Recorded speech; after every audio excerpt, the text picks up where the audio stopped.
Hello everyone, welcome to our YouTube channel, The Legal Playbook. Today we are going to start the next lecture in the legal history. तो आज हम यहाँ पे process of codification and constitutional changes 1833 to 1856 के part में हम the charter of 1833 पढ़ेंगे। तो चलो स्टार्ट करते हैं कि चार्टर ऑफ 1833 क्या हमारे इंडियन कॉन्स्टिट्यूशन में रोल प्ले कर रहा है। देखो, ये चार्टर ऑफ एक्ट 1833 में हम बैकग्राउंड देखेंगे, फीचर्स देखेंगे, सिग्निफिकेंस देखेंगे, लिमिटेशंस भी देखेंगे यहाँ पे। तो सबसे पहले हम चार्टर ऑफ 1833 जो है एक्ट जो है also known as an St. Helena Act was a pivotal British legislation aimed at reforming and streamlining governance in British India by the consolidating administrative and legal framework. Okay. तो जो है ना यहाँ पे सबसे पहले जो चार्टर है 1833 का चार्टर है वो क्या बात कर रहा है। एक इम्पॉर्टेंट ब्रिटिश लॉ था जो इंडिया के लिए पास हुआ था। ओके, जो ये जो है ना सेंट हेलेना जो एक्ट है ये क्या था, also known as Saint Helena Act जो है यहाँ पे पाइवटल ब्रिटिश लेजिस्लेशन हमें यहाँ पे हम इसको मानते हैं। ओके, तो यहाँ पे चार्टर ऑफ एक्ट 1833 जो है यहाँ पे एक इम्पॉर्टेंट ब्रिटिश लॉ था कि जो इंडिया के लिए स्पेसिफिक इंडिया के लिए यहाँ पे किया गया था। ओके, तो इससे ईस्ट इंडिया कंपनी का ट्रेडिंग का रोल जो था यहाँ पे ख़त्म हो गया और कंपनी सिर्फ एडमिनिस्ट्रेटिव बॉडी बन गई। हमने ऑलरेडी पढ़ रखा है कि ईस्ट इंडिया कंपनी कैसे इंडिया में एंटर हुई। ओके, कैसे इन्होंने यहाँ पे ट्रेड किया, ये सारा हमने टॉपिक कवर किया है। तो देख लीजिए यहाँ पे कि ईस्ट इंडिया कंपनी का यहाँ पे जो है ये जो एक्ट है चार्टर ऑफ एक्ट 1833 आने के बाद ईस्ट इंडिया कंपनी का जो एडमिनिस्ट्रेशन था यहाँ पे ख़त्म हो गया एंड यहाँ पे जो कंपनी सिर्फ एडमिनिस्ट्रेटिव बॉडी बन गई एंड ऑल ओवर जो पावर्स थे जो ट्रेडिंग के एंड जो यहाँ पे एडमिनिस्ट्रेटिव पावर्स थे, रेगुलेटिंग पावर्स थे, वो सारे इंग्लैंड में ब्रिटिश क्राउन के पास चले गए। ओके, इस एक्ट ने एक सेंट्रलाइज्ड गवर्नेंस सिस्टम क्रिएट किया। क्या किया एक इस एक्ट में सेंट्रलाइज्ड गवर्नेंस सिस्टम क्रिएट किया। इसने सेंट्रलाइज्ड गवर्नेंस सिस्टम क्रिएट किया जिसमें गवर्नर जनरल बंगाल को, जो गवर्नर जनरल ऑफ बंगाल था, गवर्नर जनरल ऑफ इंडिया बना दिया गया। बंगाल का जो गवर्नर जनरल था उसको ही गवर्नर जनरल ऑफ इंडिया बना दिया गया। ओके, मतलब पहले कंपनी ट्रेड करती थी प्लस रूल करती थी, अब सिर्फ रूल करेगी, ट्रेड का मोनोपोली ख़त्म हो गया उनके ऊपर का, अब सिर्फ रूल करेगी यहाँ पे। ओके, उसके बाद देखो बैकग्राउंड, जो बैकग्राउंड है यहाँ पे हम देखेंगे। यहाँ पे देखो इंट्रोडक्शन तो हो गया, अब हम देखेंगे बैकग्राउंड क्या है, चार्टर ऑफ 1833 का बैकग्राउंड क्या है। तो बैकग्राउंड देखने से पहले हम यहाँ पे ये देखेंगे, चार्ट देखेंगे। ओके, देखो कि चार्टर ऑफ 1833 जो था, गवर्नमेंट ऑफ इंडिया एक्ट 1833 बोला जाता है इसको, और सेंट हेलेना एक्ट 1833 बोला जाता है। ओके, तो legalised British colonisation in India हुआ, renewed East India company's rule term by 20 years के बाद यहाँ पे चेंज हो गए। Governor general of Bengal made a governor general of India, हमने देखा यहाँ पे पॉइंट जो है यहाँ पे हमने ऑलरेडी कवर किया है। Created a fort William and Agra presidencies यहाँ पे किए गए। एबॉलिश्ड कमर्शियल प्रिविलेजेस यहाँ पे एबॉलिश हुए of East India company. Replaced board of control by administer of Indian affairs. Financial resources पे सेंट्रलाइज्ड हुए। लॉ कमीशन अपॉइंट किए गए। ओके, हमने ऑलरेडी यहाँ पे इंट्रोडक्शन देखा है, यही इंट्रोडक्शन जो है मैंने अभी यहाँ पे एक्सप्लेन किया है। तो देखो बैकग्राउंड देखते हैं अब। तो जो बैकग्राउंड है वो क्या बात कर रहा है यहाँ पे, बैकग्राउंड जो है यहाँ पे ईस्ट इंडिया कंपनी के पास जो है यहाँ पे, मतलब the British east India company was initially granted a monopoly over trade and governance in Indian subcontinent. However, by the early 19th century, concern about corruption, inefficiency, and need for more reform promoted the passage of several acts including the Charter of 1833. तो यहाँ पे before पहले हम read करेंगे फिर explain करेंगे। यहाँ पे देखो कि ये first point, second point, third point and fourth point है यहाँ पे। तो before the charter act the East India company underwent several reforms including the Regulating Act 1773 and the Pitt India Act of the 1784। तो यहाँ पे पहले दो समझते हैं। तो ईस्ट इंडिया कंपनी जो है, यहाँ पे कंपनी के पास मोनोपोली थी इंडिया में ट्रेड करने की। ओके, ईस्ट इंडिया कंपनी के पास मोनोपोली थी इंडिया में ट्रेड करने की। 19th सेंचुरी में क्या हुआ, 19th सेंचुरी में देखो यहाँ पे है 19th सेंचुरी की स्टार्टिंग में कंपनी में करप्शन, इनएफिशिएंसी और मिसमैनेजमेंट बहुत बढ़ गया था। ओके, तो ये इसका रीज़न हुआ कि जो ब्रिटिश पार्लियामेंट को लगा कि अब गवर्नेंस को कंट्रोल और रिफॉर्म करना बहुत ज़रूरी है। तो ब्रिटिश पार्लियामेंट को ऐसे लगा कि जो ईस्ट इंडिया कंपनी वो ढंग से चला नहीं रही है, तो यहाँ पे क्या होगा कि जो मिसमैनेजमेंट हो रहा है, तो अब यहाँ पे क्या करना ज़रूरी है कि रिफॉर्म करने की बहुत ज़रूरत है। ऐसे ईस्ट इंडिया कंपनी को, या ईस्ट इंडिया कंपनी को रिफॉर्म करना बहुत ज़रूरी है, ऐसे ब्रिटिश पार्लियामेंट को लगा। उसके बाद before the charter act the East India company underwent several reforms हुए थे पहले भी, including regulating act 1773 and Pitt's India act 1784। तो पहले भी रिफॉर्म्स हुए थे, regulating act 1773, Pitt's India act 1784, पर उनसे प्रॉब्लम सॉल्व नहीं हुआ था। ओके, उसके बाद this act were intended to address administrative issue and increase the control over companies operation. तो पहले रिफॉर्म जो हुए थे यहाँ पे, उसका जो है यहाँ पे बहुत ज़्यादा इफेक्ट नहीं हुआ था। एंड यहाँ पे क्या एड्रेस करना चाहते थे वो, administrative issue and increase the control over the companies operation के ऑपरेशन पे यहाँ पे कंट्रोल ज़्यादा रखना चाहते थे। इसीलिए यहाँ पे क्या हुआ कि इसीलिए 1833 में एक बड़ा स्टेप लिया गया जिसमें कंपनी के कमर्शियल राइट्स ख़त्म करे गए। यहाँ पे सिर्फ एडमिनिस्ट्रेटिव पावर्स दिए गए। तो यहाँ पे 1833 में क्या हुआ, कंपनी के जो यहाँ पे ट्रेडिंग के पावर्स, मतलब कमर्शियल पावर जो है यहाँ पे ख़त्म हो गए। देखो ख़त्म हो गए, एंड यहाँ पे सिर्फ एडमिनिस्ट्रेटिव पावर कंपनी के पास रह गया। ओके, ये समझ आया बैकग्राउंड क्या है। कंपनी बहुत ज़्यादा यहाँ पे ओवर ट्रेड कर रही थी, मोनोपोली दिखा रही थी। तो यहाँ पे ब्रिटिश जो थे, ब्रिटिश पार्लियामेंट, उन्होंने यहाँ पे उनका किस्सा ही ख़त्म कर दिया कि उनको ट्रेड के रिलेटेड कोई भी राइट्स, कमर्शियल राइट ही नहीं दिए, सिर्फ एडमिनिस्ट्रेटिव राइट दिया। उसके बाद देखो नेक्स्ट यहाँ पे चार्टर एक्ट 1833 का हम मेन फीचर्स देखेंगे।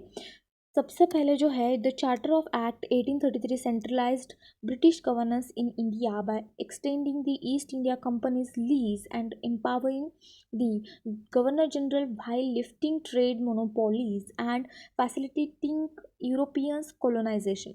It also prohibited discrimination against Indian initiated reforms to improve slavery conditions, leading to its abolition in 1843।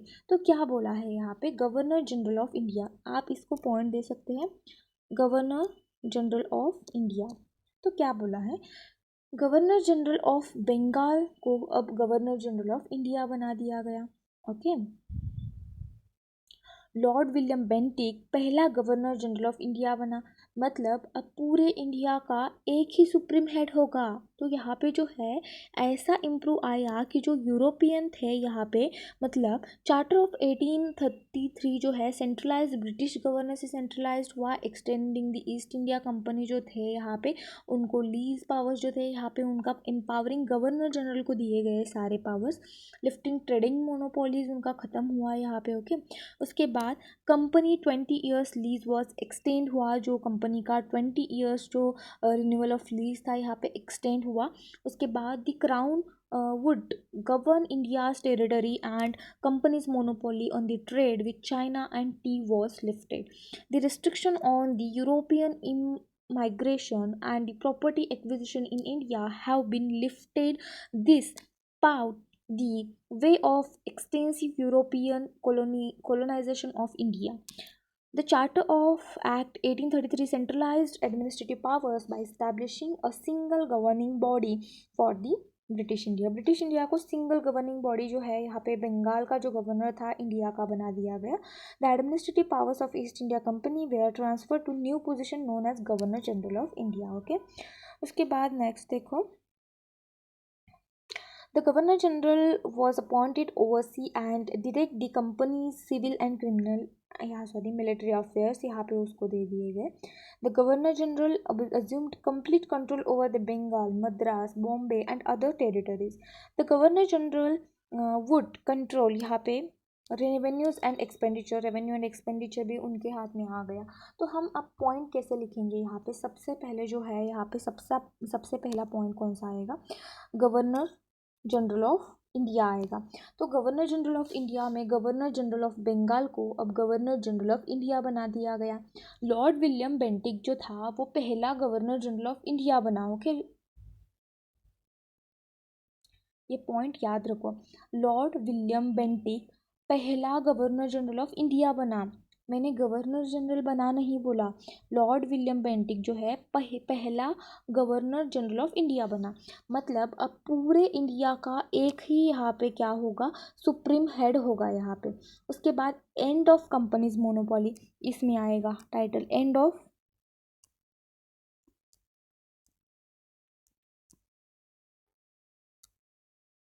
Monopoly. Okay, company का जो मोनोपोली था यहाँ पे एंड हो गया. ईस्ट इंडिया कंपनी का ट्रेड का अधिकार जो है यहाँ पे ख़त्म हो गया, ख़त्म कर दिया गया. सिर्फ चाइना और टी ट्रेड, मतलब चाइना और टी जो ट्रेड का मोनोपोली है कुछ टाइम तक रख दिया गया था. उसके बाद जो है यहाँ पे रिन्यूअल टाइम पीरियड ये 20 ईयर्स है. लीज एक्सटेंड कर दिया गया था. ईस्ट इंडिया कंपनी का रूल जो है यहाँ पे 20 साल के लिए और एक्सटेंड कर दिया गया. पर वो ट्रेड नहीं, सिर्फ यहाँ पे रूल करेगी, ट्रेड नहीं करेगी वो, ऐसा यहाँ पे उनके ऊपर कंडीशन लगा दिया गया. उसके बाद क्या हुआ? ये देखो, ये पॉइंट है सेंट्रलाइज्ड एडमिनिस्ट्रेशन. क्या हुआ? सेंट्रलाइज्ड एडमिनिस्ट्रेशन हुआ. मद्रास और बॉम्बे प्रेसिडेंसीज की लेजिस्लेटिव पावर ले ली गई, निकाल दी गई. सब पावर्स जो है गवर्नर जनरल ऑफ इंडिया के ऊपर आ गई. ओके, उसके बाद लॉ कमीशन का यहाँ पे क्या हुआ? गठन हुआ. लॉ कमीशन का क्या हुआ? यहाँ पे गठन हुआ है. ओके, कौन सा लॉ कमीशन है? अब क्या हुआ? लॉ कमीशन का गठन हो गया. लॉर्ड मैक्यूले के लीडरशिप में पहली लॉ कमीशन बना दी गई. इसने बाद में Indian penal code, evidence act, CrPC बनाया. ओके, जो है यहाँ पे कौन बनाया? यहाँ पे लॉर्ड मैक्यूले ने बनाया. ओके, उसके बाद अभी भी हम पढ़ते थे. ओके, और नो डिस्क्रिमिनेशन क्लॉज यहाँ पे आया. नो डिस्क्रिमिनेशन, ये देखो, तो नो डिस्क्रिमिनेशन क्लॉज आया यहाँ पे. उसके साथ यहाँ पे जॉब्स में और गवर्नमेंट जॉब्स में के साथ डिस्क्रिमिनेशन नहीं होगा based on the religion, race, colour, descent. Reality में इंडियंस को हाई पोस्ट नहीं मिलते थे, तब नहीं मिलते थे. ओके, उसके बाद स्लेवरी रिफॉर्म्स भी हुए यहाँ पे. स्लेवरी रिफॉर्म्स जो है स्लेवरी कंडीशन इम्प्रूव करने के लिए स्टेप लिए गए. 1843 में स्लेवरी जो है यहाँ पे अबॉलिश हुआ था. ओके, स्लेवरी जो है यहाँ पे अबॉलिश किया गया था. ओके, उसके बाद फाइनेंशियल सेंट्रलाइजेशन हुआ. वो जो फाइनेंशियल सेंटर यहाँ पे आप वन मोर पॉइंट यहाँ पे ऐड कर सकते हैं. फाइनेंशियल सेंट्रलाइजेशन में सब रेवेन्यू और एक्सपेंडिचर जो थे गवर्नर जनरल के कंट्रोल में आ गए थे. ओके, उसके बाद सिग्निफिकेंस क्या था चार्टर का वो हम पढ़ेंगे. सिग्निफिकेंस देखो, तो सिग्निफिकेंस क्या है? End of the trade of monopoly, centralisation of administration, codification of the laws आए. तो सबसे पहले जो एंड ऑफ मोनोपोली है यहाँ पे क्या बोला है? फ्री ट्रेड अलाउ हुआ. यहाँ पे फ्री ट्रेड करो. यहाँ पे कंपटीशन इंक्रीज हुआ. यहाँ पे कंपटीशन जो है यहाँ पे इंक्रीज हुआ. मोनोपोली खत्म हुआ तो कंपटीशन बढ़ गया, ऑब्वियसली है. उसके बाद सेकेंड पॉइंट क्या बोल रहा है? Centralisation of administration. Governor general of India supreme authority हुआ. जो गवर्नर जनरल है उसके पास बहुत ज़्यादा पावर्स हुए एंड वो जो है यहाँ पे सुप्रीम अथॉरिटी बन गया. उसके बाद जो है वही सब चलाता था ना, इसीलिए वो. उसके बाद है next codification of laws. Laws जो है यहाँ पे लॉर्ड मैक्यूले ने बनाया. तो इंडियन लॉ कमीशन बन गई जो फ्यूचर में मॉडर्न इंडियन लीगल सिस्टम का बेस बनी. यहाँ पे मैक्यूले थे which was instrumental in codifying the Indian laws and laying groundwork for more structured legal framework. उसके बाद सोशल एंड एडमिनिस्ट्रेटिव रिफॉर्म्स हुए यहाँ पे। गवर्नमेंट जॉब्स में इंडियंस के लिए भी थेरोटिकली इक्वल चांस देने लगे यहाँ पे, पर पर्टिकुलरली यहाँ पे प्रैक्टिकली जो था यहाँ पे पॉसिबल नहीं था। उसके बाद फिफ्थ पॉइंट जो है यहाँ पे लेजिस्लेटिव पावर्स जो है यहाँ पे, अब law making powers governor general in council के पास थी, तो यहाँ पे वो लॉज बनाने लगे। उसके बाद फाउंडेशन फॉर फ्यूचर रिफॉर्म्स, और उसके बाद जो है बाद के एक्ट्स चार्टर जो है 1853 गवर्नमेंट ऑफ इंडिया एक्ट, इसी बेस पे बने, ये जो है इस एक्ट पे ही, इस बेस पे ही बने थे। ओके, उसके बाद हम देखेंगे कि लिमिटेशंस क्या है यहाँ पे। तो लिमिटेशन में क्या आएंगे, देखो ओवर सेंट्रलाइजेशन हुआ था यहाँ पे, मतलब गवर्नर जनरल के पास बहुत ज़्यादा पावर्स आए थे यहाँ पे। मद्रास और बॉम्बे की पावर्स कम हो गई थी यहाँ पे। एंड डिस्टेंस प्रेसिडेंसी में, यहाँ पे डिस्टेंस प्रेसिडेंसी में मद्रास मतलब डिसीजन मेकिंग स्लो हो गया था। लैक ऑफ रिप्रेजेंटेशन हो गया, लोकल प्रेसिडेंसी जो है मद्रास बॉम्बे का यहाँ पे जो साया था यहाँ पे ख़त्म हो गया है, जो यहाँ पे पावर्स था ख़त्म हो गया था। इंडियंस की रिप्रेजेंटेशन भी बहुत कम थी यहाँ पे, इंडियन की रिप्रेजेंटेशन भी क्या थी, कम, बहुत कम थी। जुडिशियल एम्बिग्विटीज़ थे यहाँ पे, कोर्ट के पास पावर्स जो है क्लियरली डिफाइन नहीं हुए थे। लीगल कंक्लूजन, यहाँ पे कन्फ्यूजन क्रिएट हो रहा था। उसके बाद लिमिटेड इंडियन पार्टिसिपेशन हो रहा था। तो यहाँ पे जॉब्स में डिस्क्रिमिनेशन हो रहा था ऑफिशियल बैंड पे, और प्रैक्टिकल लेवल पे इंडियंस को हाई पोस्ट नहीं दिए जाते थे, एंड ब्रिटिश ऑफिशियल्स ही यहाँ पे डोमिनेट करते रहे। उसके बाद हमारा लास्ट पॉइंट जो है यहाँ पे कंक्लूजन जो है, कंक्लूड क्या करोगे आप यहाँ पे जो है। चार्टर एक्ट जो है यहाँ पे ऑफ 1833 एक टर्निंग पॉइंट था हमारे लिए यहाँ पे। एंड पॉजिटिव साइड था कि कंपनी का ट्रेड एंड हुआ, यहाँ पे लीगल कोडिफिकेशन स्टार्ट हुआ, governor general of India post create हुआ। निगेटिव साइड था कि ज़्यादा सेंट्रलाइज्ड, गवर्नर जनरल के पास बहुत ज़्यादा पावर्स थे, लेकिन ये जो एक्ट ने एक बेस प्रिपेयर किया था कि फ्यूचर रिफॉर्म्स के लिए और ब्रिटिश एडमिनिस्ट्रेशन के लिए स्ट्रॉन्ग करने के लिए। ओके, सिंपल जो है यहाँ पे ये याद रखो कि 1833 का जो एक्ट है कंपनी के ट्रेड को ख़त्म किया, एक तो कंपनी के ट्रेड को ख़त्म किया, उसके बाद गवर्नर जनरल ऑफ इंडिया का पोस्ट क्रिएट किया, लॉ कमीशन शुरू किया, एक्ट्स बनाने स्टार्ट किए, सेंट्रलाइज्ड किया पावर जो है यहाँ पे, कौन हुआ, गवर्नर जनरल ऑफ इंडिया के पास आ गए, लेकिन इंडियंस को असली पार्टिसिपेशन नहीं दिया इसमें भी। आई होप जो चार्टर है 1833 का आपको समझ आया होगा। Thank you.